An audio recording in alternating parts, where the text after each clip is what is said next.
Kevin Smokler is the author of the essay collection Practical Classics, 50 Reasons to Reread 50 Books You Haven't Touched Since High School. On October 11th, Rare Bird Books will release his new title, Brat Pack America, in which he looks at 80s teen movies, the locations they were placed in, and the locations they were shot in. I recently had the opportunity at New York Comic Con to sit down with the author and talk about his book, and to try to avoid the temptation to just talk about my favorite 80s movies. I'm reading a 1,100-page book about presidential elections right now, which is amazing and justifies its length at 1,100 pages. But I ain't writing about presidential elections, The book. I just went ahead and told the story, and then I handed it to my publisher, and they were like, "Oh, you did a good job." I'm like, "Thanks." And then they go, "But it's 500 pages long."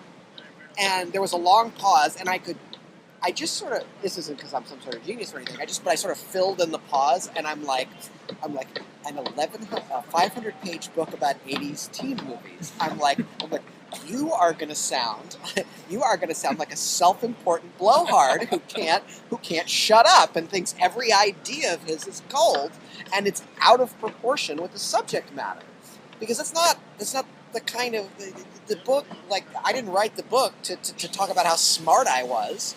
I wrote the book to not only share a love of the subject with, lots and lots, with really an entire generation and more, but to also make an argument that there is more to this body of cinema than perhaps meets the eye. Mm-hmm. And that's part of the fun of it. A big part of the fun is the richness of the soil of this thing I called Brat Pack America. That there's more, that it is actually a deeply biodiverse, growing, thriving ecosystem, and not a bunch of films that were fun because we saw them when we were 13. So you said 2 years. Was that the writing, or was the research included in there? About 6 months, about 75-25. About 6 months for the research and about a year and a half for the writing. So you mentioned a lot of locations. Did you personally go to all those locations? Almost all. I was able to. Astoria, definitely. Shermer, definitely. Los Angeles. I was not able to get to Tulsa. I'm actually going to Tulsa on tour, and I was in the thick of wrapping up the book when Stand By Me Day happened this July, so I couldn't go to that. In Brownsville. But I would say about 75% of them, yeah. It's funny because I was at a table today and they were selling a Goonies poster. It was beautiful. The house. Yeah. And the guy was saying to me, "Oh, you know that she doesn't let people at the house anymore." No. I said, "You know what? I do know that because I read Brat Pack America." Thank you for saying so. Yeah, it was. This year was sort of the last straw for Cindy, and I interviewed her, and she's a nice lady. She just there was no sense that the house or Goonies weekend was going to be this popular. And when she bought the house in 2001, it was really after the 20th in 2005, and then the 30th, and then the 25th in 2010, and then this past year was the biggest of them all. The population of Astoria doubles during Goonies weekend now, which is crazy, because while Astoria is a tourist town, it's been a tourist town since the 80s. It's a cruise ship port of call from Asia, so cruise ships from Japan and the Philippines get out of Astoria. So Astoria has been a tourist town for a very long time, but nothing of this magnitude in this concentrated amount of time. And there's a lot of them. A lot of them are just nice people. Out for a weekend of fun with their families. A lot of people from Salem and Portland and anywhere within driving distance. And then some people are just jerks. I suppose you get that in any crowd, but I mentioned it in the book. I just went up to the Goonies house because I thought it would be a good opportunity to chat people up. I was covering it for Salon in addition to doing it for the book, and then I actually I was there 10 minutes, and I saw people like moving her plants out of the way off the porch, and sticking telephoto lenses into the windows of her house. And I'm like, someone lives there, you assholes! Yeah. Come on! I think you made a really good point about the tone of the films when you compare Stand By Me Day to the Goonies Day. Yeah. That the tone of Stand By Me maybe doesn't encourage that sense of, I don't know, wanton destruction. No. I mean, The Goonies is ultimately a celebratory movie. Is ultimately about a treasure hunt. So it is about a treasure hunt. So it encourages a kind of seeking and finding and discovery that comes with visiting the place. Stand By Me is about death, like from beginning to end. It begins with the main character reading about the murder of his best friend. There's the shadow of the quest is to find a dead kid. Like the shadow of a dead older brother hangs over the whole thing. I mean, yeah, Stand By Me is about death and loss. Like it's an incredible movie. I mean, that I've seen as many times as I've seen The Goonies. But it's so sad. Like it doesn't lend itself to the kind of uproarious good time that a Goonies weekend does. You could have written just about 80s movies and been fine as a topic. You chose location. What made you choose location? Was that when you started, or did that come about as you were researching? I started with that because I felt like I needed a way in that hadn't been done before. There's been a lot of good books written about 80s movies. I am far from the first. I didn't come up with the idea that this subject is worthy of a book. And it was first my agent who encouraged me to, fine if you want to write about this, but find something to say that someone hasn't said already, or else there's no rationale for your book existing. And so I did a couple of things. One, I just started rewatching the movies and sort of grouping them and categorizing them in some ways. So I want to write about a certain kind of actor, or maybe tie them to current events that were happening during the decade at that time. Do I want to tie it to sort of the fortunes of Hollywood? And one of those exercises was taking a map and circling all the places that the movies took place. And where a movie takes place has always been, to me, an interesting lens by which to look upon a movie, because, as I say in the book, the background exerts an enormous amount of influence on the foreground. Not in every movie, but often if you change where a movie happens, it changes the movie itself. And you wouldn't think it would. Like, more than we think location does. Like, if you change the lead actor, yeah, sure. But we don't think of location as being that powerful, and yet somehow it seems to be. It's a quiet kind of power. So that was just one of the different ways I was casting about, trying to come up with something. And then somewhere in there, I looked at the map, and I looked at where all of the different groupings of movies were, and I'm like, could I say something about that? Could I say something about that? Could I say something about that? And I just sort of scrawled across the top of the map, Brat Pack America. And I was like, I went to my agent and ultimately Rarebird, and I said, how does that sound? And they said, that sounds like a book. So ultimately, at the beginning, it was just an angle I was looking for. But in a nice coincidence, it happened to be an angle I was interested in already. So I thought the setup of the book is really great. How you broke it down into the topics by grouping the films, tied. But then you also have these interviews with the actors, and one actor and a bunch of directors. Was there anybody you wanted to get for this that you couldn't get, or anybody you got that you didn't include in the book? Yeah, I spoke to Billy Zabka for an interview that I did for Salon.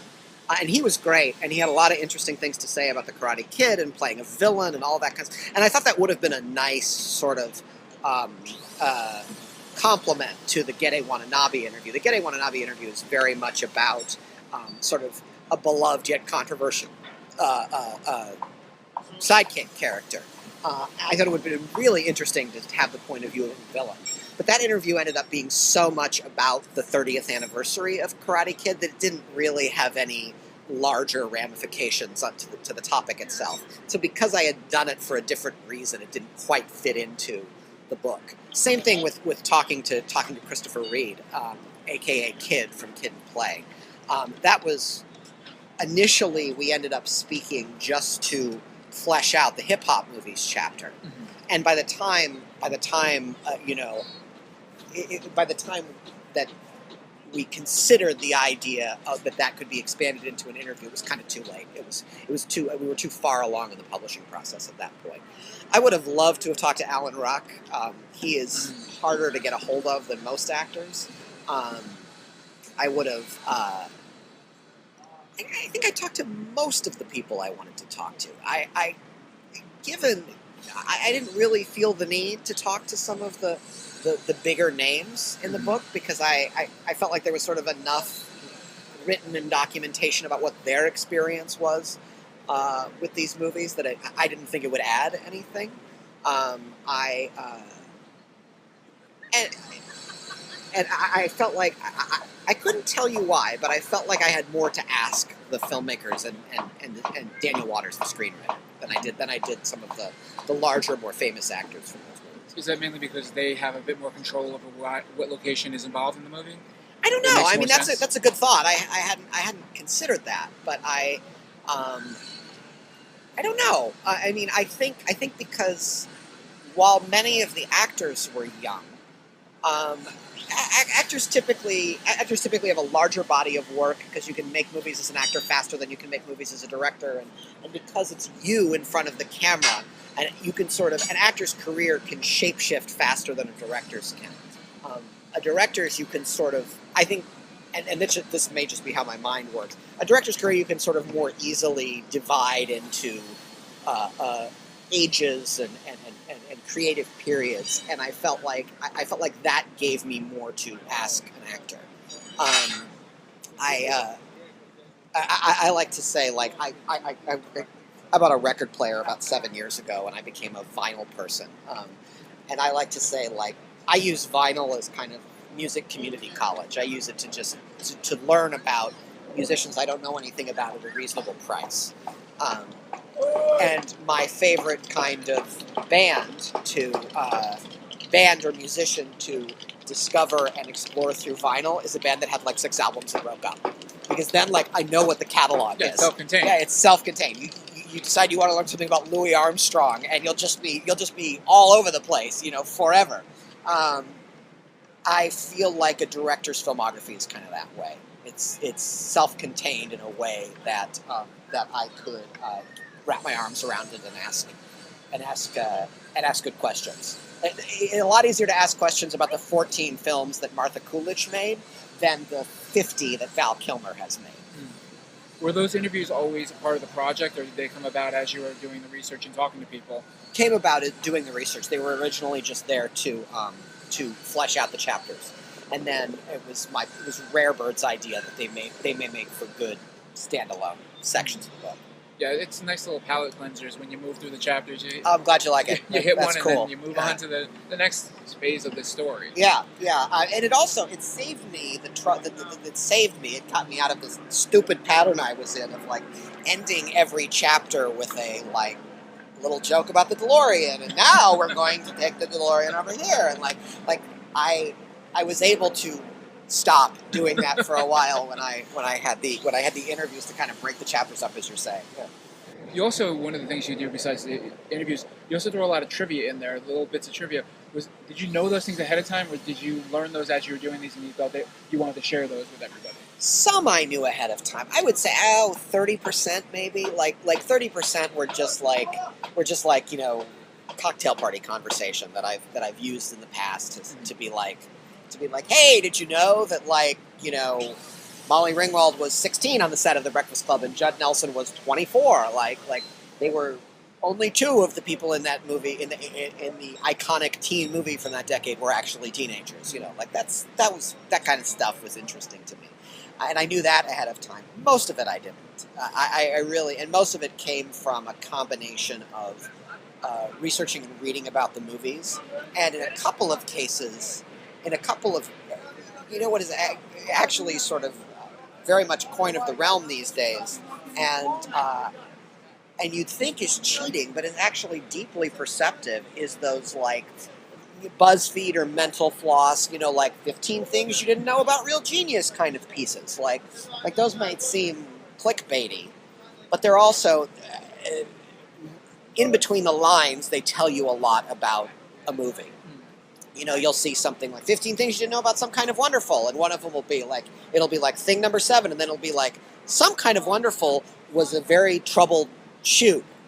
And then it'll give the bit of trivia, and you're like, oh, I didn't know it was a troubled shoot. That's good to know. And like then you go follow down that, trail of breadcrumbs for a while. So, Yeah, I would. Some of them, like 30%, I knew beforehand, and the other 70 sort of came about through the natural process of research.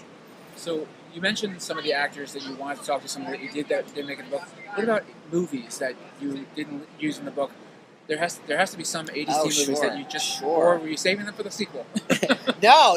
So the first thing and this came about from my last book too. The first thing you realize when you sort of set forth a premise, particularly for a nonfiction book, is you kind of have to police the borders to keep the thing from it getting too big and cumbersome for your readers, but for you not to just write aimlessly until the end of time. You have to kind of create borders for yourself, so at some point you have an indication that you're finished. And for this, I had to first say, okay, it's a book about 80s teen movies. What's an 80s teen movie? And the parameters I set for myself is it has to star a teenager. It has to star someone. The main character has to be someone in high school or just out of high school. So St. Elmo's Fire, even though that is typically considered the movie, it's actually the movie where the name Brat Pack comes from, is a movie about your first year out of college, and it's not really a teen movie.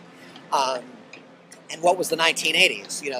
The big point of contention with this one is Say Anything an 80s teen movie? If you go to the 80s subreddit on Reddit, a little alien is different at each, for the 80s subreddit, the alien is holding up a boombox. And so to a lot of people, Say Anything is an 80s teen movie. I think that's the John Cusack effect. That people, and some of that too, yeah. To me, Say Anything is an early 90s teen movie. It comes out in 89, but it's Cameron Crowe, right as Cameron Crowe is hitting his directorial stride. It's John Cusack as a young man and not as a teenager. It takes place in Seattle. Like, it feels 90s to me. Some people would call Grosse Point Blank an 80s movie. Oh yeah. You get all sorts of like. I mean, I had someone ask me if High Fidelity was an 80s teen movie, and I'm like, not only does John Cusack clearly look like a 40-year-old man in that movie, but I think more to the point, people saw Record Store and thought that meant an 80s teen movie. Now, the Record Store movie isn't a thing until the 90s. Like, Empire Records is kind of the first Record Store movie. Because you have to have the distance from it. Exactly. And then, of course, it spirals forth into Before Sunrise and 500 Days of Summer and all of these places where record stores become like areas of zones of budding romance. But so the first thing was to define what the movie was and what movies counted and didn't.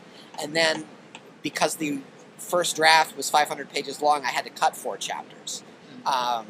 And so I had a whole chapter on horror movies, which would have been great, which didn't make the cut. I had a whole chapter on city-suburb movies, let's visit the city and run home before dark kind of movies. So unfortunately, like, Risky Business was in that chapter, and that was a painful loss. Adventures in Babysitting, not so much. But and then there were some which I thought were great movies. I just couldn't find a place for. Like, I couldn't find anywhere to put 3 O'Clock High, and I couldn't find anywhere to put Red Dawn. Red Dawn is part of that, like, kids save the world genre that was big at that time. Most of the kids in those movies are too young to be called teenagers. It's Space Camp and Monster Squad. And I was trying to decide on Explorers. Yeah, the kids are just too young. I mean, Stand By Me barely squeaks by because Goonies is on the edge, but right. Goonies, but you do have the older Goonies. Yeah, you have enough older Goonies, and Stand By Me barely squeaks by because those kids are about to go. It's in fact the weekend before junior high school starts. That movie. So and Breaking Away barely squeaks by, but because it's about a summer right after high school. So, but I think so. It came down to, could I fit it amongst the borders that I had set up, was there sort of could I naturally group it with other movies? Cool. One of my favorite chapter has to be the effect of fandom on the locations. I mean, not only naturally because it's following everything else you've gone over, but the stories. It's just this beautiful cross section. Where location actually meets what the effect of the movies. Is that something you always had in mind as you were writing the book, or is that as you were going through, you said, "Oh, look what happened here, and look what happened here"? The second one. I had and it was. I'm trying to remember the exact. I don't think there was an exact point where that tipped, but I would say that the real clear indication I got of that was when I was looking at Footloose.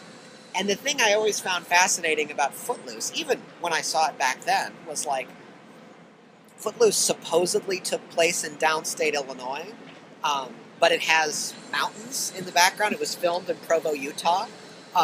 But the true story Footloose is based on took place in Oklahoma, which leads you to be like, why did they even bother with Illinois? Like why did they even say it was downstate Illinois and Ren McCormick was a kid from Chicago?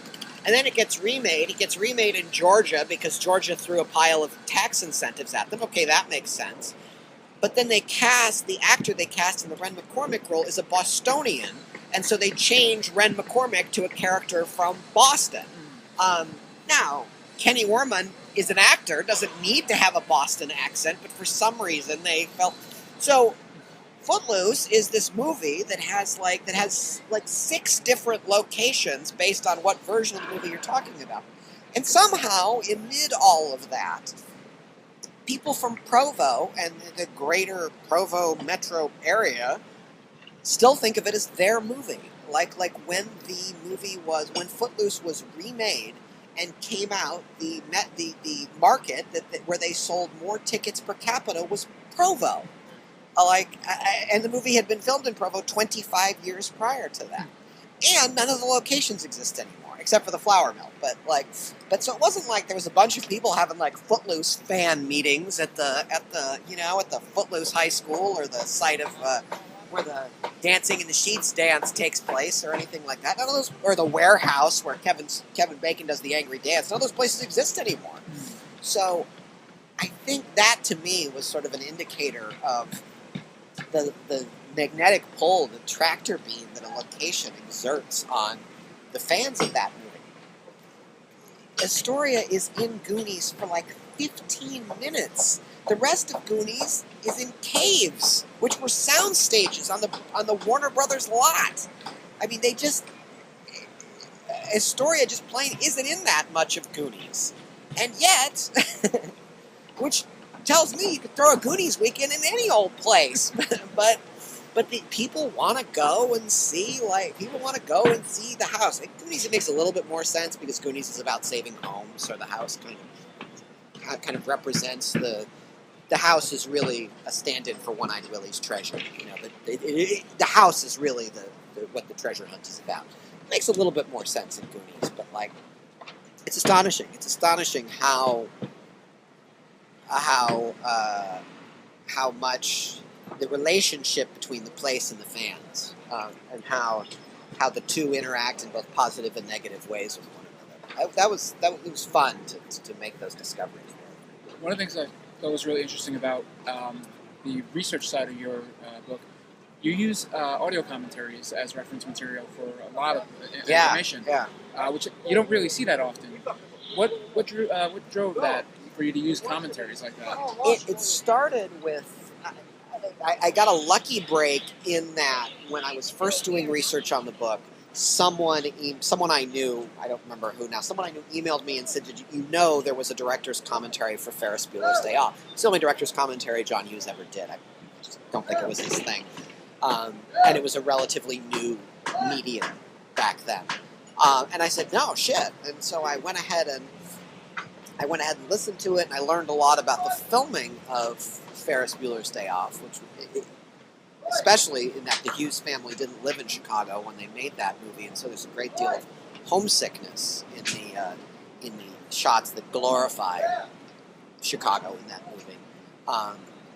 But more importantly, what I took from that is, like all of these movies are released on DVD, and the ones that are beloved enough, which turned out to be nearly all of them, probably have some sort of director's commentary, which will expeditiously answer a lot of questions I would have had to search far and wide to find. And it's a pretty reliable source. You know, I haven't heard too many director's commentaries where you feel like you're really being fed a line by the person giving it. So that was, it was really, it was a great shortcut.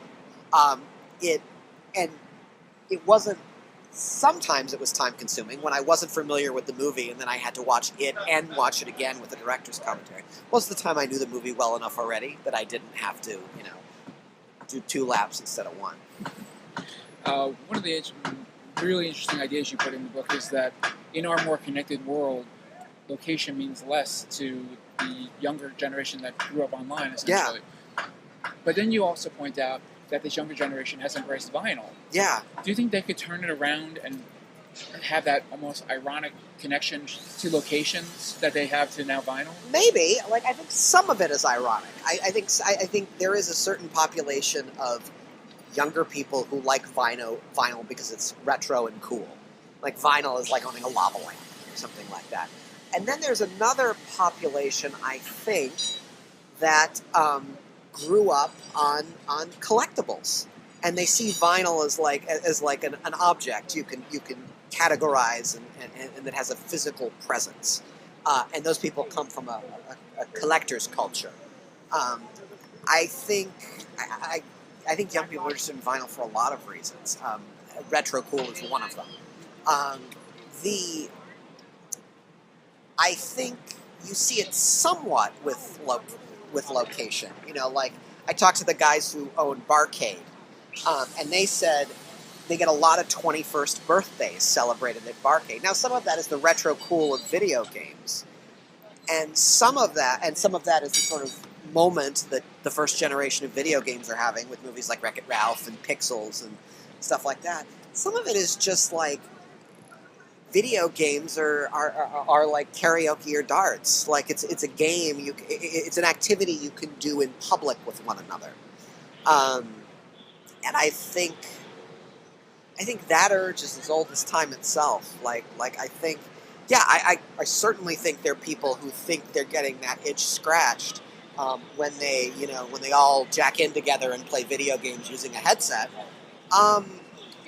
The urge to have fun and enjoy each other's company while simultaneously enjoying an activity together, we're social animals, man. That's as old as time itself. I don't think it will take the place of... So if the purpose of going to an arcade when I was a kid was to play video games because you couldn't play them anywhere else, well, now you can play them practically anywhere. What you can't do is drink booze and eat ice cream and easily play games from long ago. So you can't have, a party / a history lesson / a sort of trip into the past, like, with your buddies all at once. The thing that will make location special again, if it isn't already, other than the simple human instinct to congregate, is if location offers something beyond itself that can't be offered elsewhere. I mean, that's why movie theaters that sell meals and alcohol do well. The Alamo. Yeah, the Alamo. Yeah, because it's different. It's a different kind of way of watching a movie. I'd love to have one of those out on Long Island. That'd be fantastic. Oh, sure. I went to graduate school in Austin, and I lived 2 blocks away from the Alamo because I was pretentious and 25 and didn't want to live in student housing and insisted on living downtown. And so the Alamo was 2 blocks away. I nearly failed out of graduate I would have school. failed out. Oh yeah, I was there 4 and 5 nights a week, and they were like, and they would do, and I think I gained 25 pounds eating Alamo food, and it was then there were sorts of things like, oh well, we're gonna show cheerleader serial killer movies from the 1970s, and I'm like, I'm not the least bit interested in that.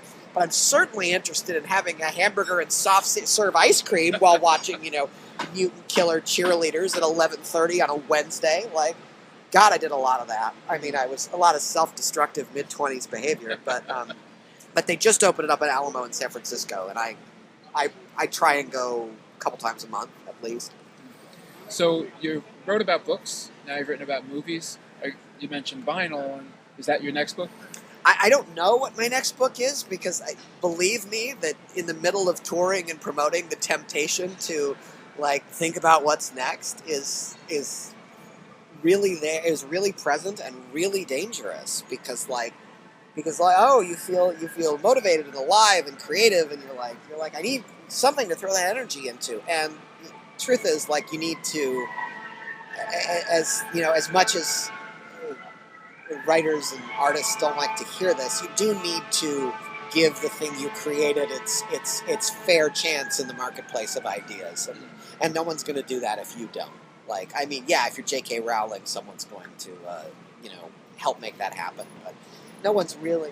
Ultimately, that's your responsibility, and so I just need to focus on doing this, for probably until spring. And that's, but I guess the short answer to your question is I have several ideas, and I think I'll always write nonfiction books about culture. I may do a memoir or something, memoiristic someday. But I'll always write about culture because it's what fascinates me and it's what I live for. And yeah, ultimately, I think, I don't know if it'll be next, but of course I'll write about music, I'll write about theater, I'll write about visual art, I'll write about all those things. One of the sub purposes of this book was to stop writing about books, because I felt like I'd done that twice, and enough's enough. And I was always interested in more than just books. If the next thing that comes along and makes sense is about movies, so be it. But all of the creative and cultural neighborhoods are of interest to me. So I'm going to ask you an unfair question. What's your favorite 80s movie? It depends on my mood. Like the easy, straight up the middle answer is Back to the Future, because it continues to me, it's as good today as it was 30 years ago. It feels that fresh. But if I woke up on the wrong side of bed,